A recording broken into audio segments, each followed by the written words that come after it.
Hi guys, welcome back to yet another video. My name is Martin. I'm filming this in my storage unit tonight being Saturday night. I thought I would come down here and check out a few things and see what we have in store. Usually what I do on this channel is I show off 4 books from random and I end on a key issue. However, I've got a stack of books and well, I was going to say they're all from the same title, but there's a few here that aren't from the same title, but they are related.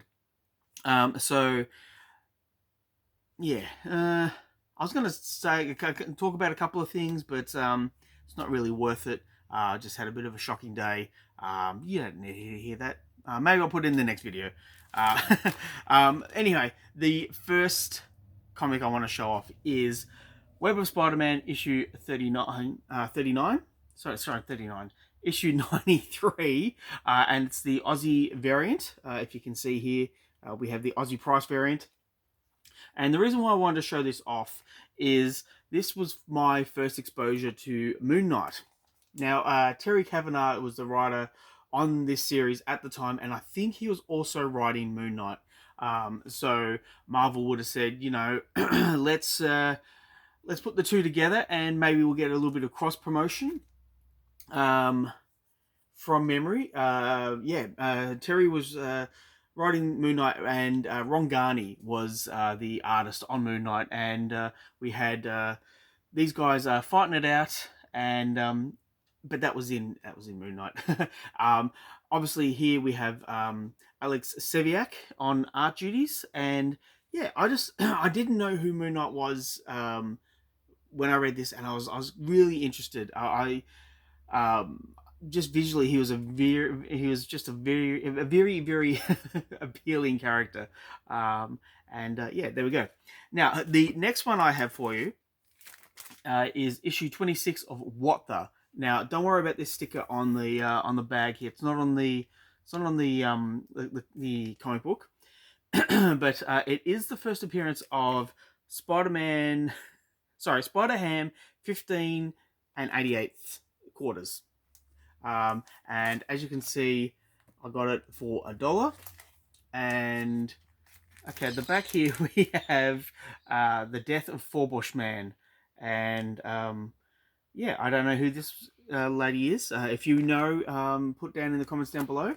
Now, this is the last issue of What the, and the whole reason why I got it is for Spider-Ham, and yeah, there we go. Now, talking about Spider-Ham. Oh, sorry, Spider-Ham 15 and 88ths. We have Spider-Ham here in the Ultimate Civil War Spider-Ham issue.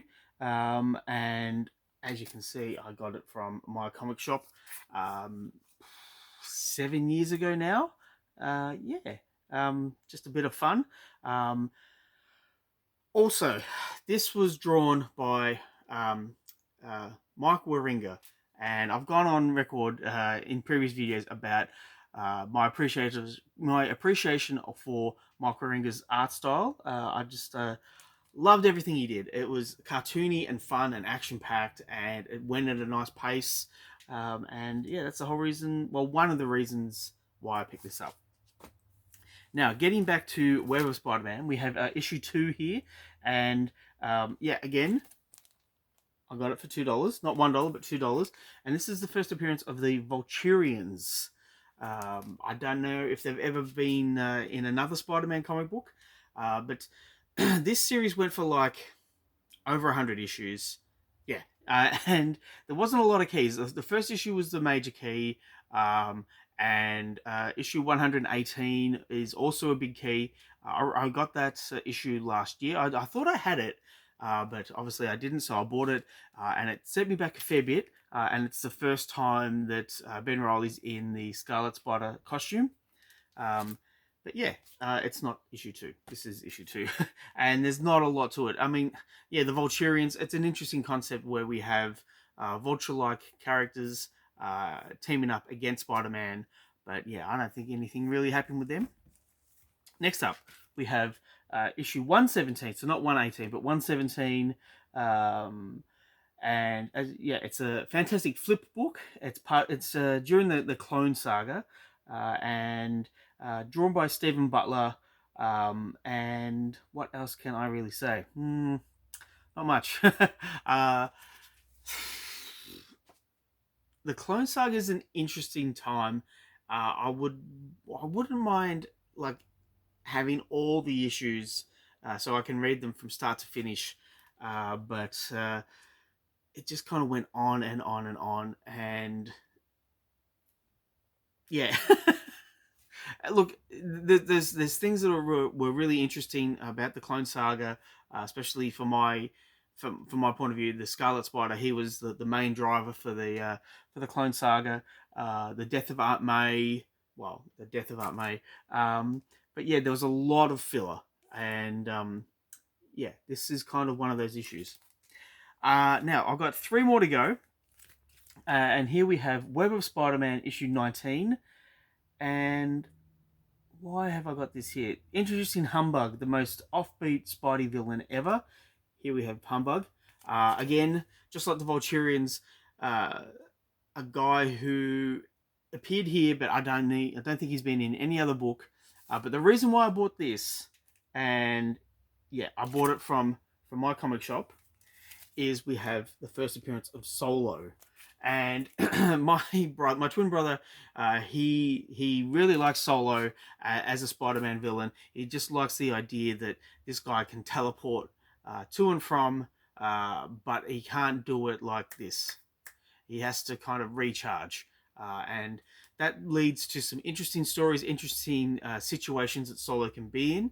So Solo is a mercenary who, yeah, can teleport into a situation, eliminate the target, but then he might be stuck there for an X amount of time.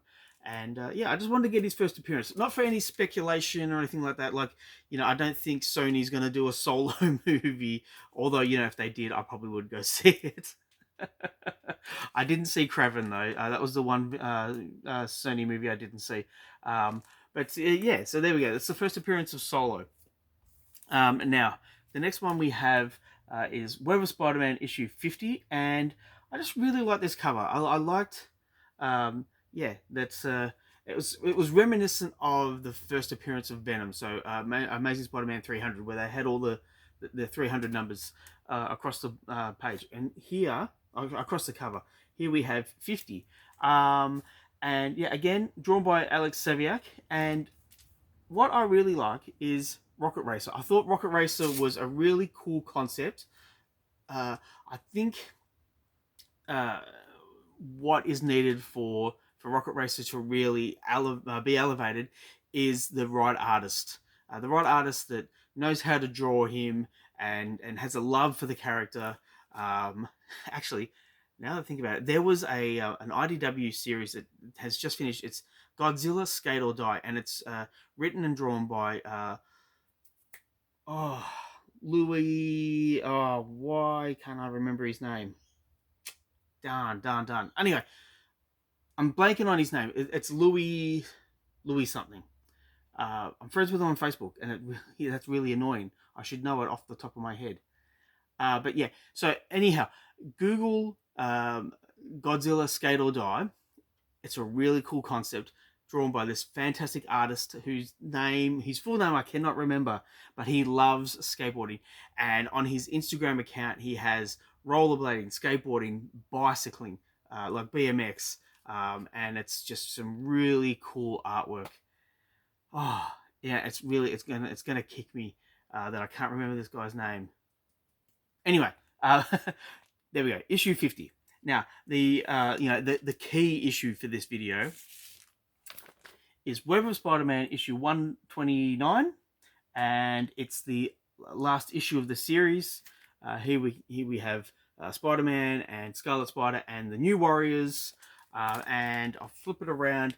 You can see there's a sticker on the bag. I got this for $1.75. So yeah, this is the last issue of the series.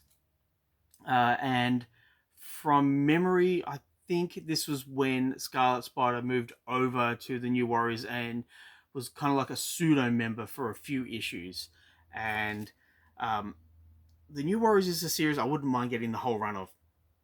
I've got a fair chunk right at the end, I know I have the last issue, and I know I have all the Scarlet Spider issues, but yeah, it's one of those concepts that I wouldn't mind getting the whole run just so I can read them all and go, yep, I've now read it. Uh, um, I did say at the start of the year that this year I was going to concentrate on filling in some runs, and there's a few issues of Daredevil that I'm yet to buy from a local guy. I'm going to be going there next month, and just in an auction last night, there was a few New Warriors issues that I've picked up for like $1 to $2. So that's the beauty of these run filling escapades. You can for the if you can find it for the right price, and usually the prices are pretty good. You can fill them all in. So anyhow, that's the comics for this video. Thank you for sticking with me. I was a little bit worried about if I would be in the mood to do this video because, as I said at the start of the video, yeah, there was something I was going to say. I was involved with a road rage incident earlier today. I was blocked in traffic, and the back of my car was also blocking traffic. It was blocking oncoming traffic, and I was in the middle of an intersection, and these cars had stopped in front of me. One was here and one was here, and they kind of pinned me in, and I could see these cars coming this way, but they couldn't move. And we all just stopped until the traffic lights went. And as I went, all the cars were coming towards me, and they were telling me, what they really thought of me. And it really brought my mood all the way down. I didn't swear, I didn't scream. I might have shown the middle finger to one particular guy who was a little bit abrupt. But yeah, after that, it really dropped my mood, and I've just been in a real, not a spiral all day, but just in a real funk. So coming here and looking at these comic books kind of lifts my mood a little bit. I've got another video to film, and it's going to be a big one. So thanks for sticking with me. Thanks for listening to me have a bit of a whinge about my day. The next video is going to be some fun, so I hope to well, I won't see you there, but I hope you see me there. Okay, thanks for that, guys.